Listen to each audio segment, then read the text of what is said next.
అలాంటి దాసత్వంలోనికి వెళ్ళిన దానియేలును ఎక్కడ తీసుకుని వెళ్ళాడు ప్రభువు? 4 గోడల మధ్య మతం కట్టడానికి తీసుకెళ్ళాడా?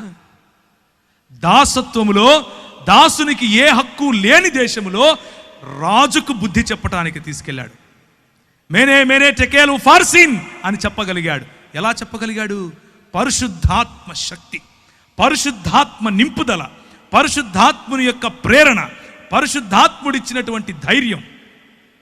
కేవలము 4 గోడల మధ్య మాట్లాడుకోవటం కాదు, ప్రపంచములో రాజుల ఎదుట మాట్లాడగలగటం, ప్రపంచములో లోక నాయకుల ఎదుట మాట్లాడగలగటం. నా ప్రజలు వారిని చంపటానికి వేసినటువంటి ఈ స్కీమ్ ఇది, వాళ్ళని చంపటానికి వీలు లేదు, వారి కోసం ఇదిగో ఈ ఫలానా వాడు వారికి వ్యతిరేకంగా ఒక పన్నాగం పన్నాడు అని చెప్పటానికి ఒక ఎస్తేరు కావాల్సి వచ్చింది. పరిశుద్ధాత్మని శక్తి రాజు ఎదుట నిలబడింది, ధైర్యంగా మాట్లాడింది, వ్యూహంతో ముందుకెళ్ళింది. వ్యూహం ఎక్కడి నుంచి వచ్చింది? పరిశుద్ధాత్ముడు ఇచ్చాడు. లేదండి 4 గోడలు కట్టుకొని లోపలే ఉంటామండి, అక్కడే పరిశుద్ధాత్ముడు వస్తాడండి.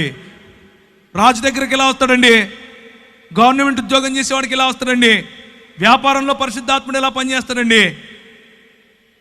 ప్రియమైనటువంటి క్రైస్తవ సంఘమా, పరిశుద్ధాత్ముని డబ్బాలో పెట్టడానికి నువ్వెవడు, నేనెవడు? ఆయన నాకు రైల్లో మాట్లాడాడు, ఆయన టెంపో ఎక్కుతూ ఉంటే మాట్లాడాడు, ఆయన సంచేసుకుని ఆకలి అవుతుంది ప్రభు అంటే ఫలానా చోటుకెళ్ళి తినరా అన్నాడు. పడుకోవటానికి ప్లేస్ లేదు ప్రభు అంటే రాత్రి ఒక కల చూపించి నాకు ఫలానా చోటుకి వెళ్ళన్నాడు. అలాంటి పరిశుద్ధాత్మ దేవుణ్ణి డబ్బాలో పెట్టి నీ కేవలం ఇక్కడికి వస్తేనే ఆయన తాకుతాడు, కేవలం ఇక్కడికి వస్తేనే ఆయన మాట్లాడతాడు. What are we trying to do?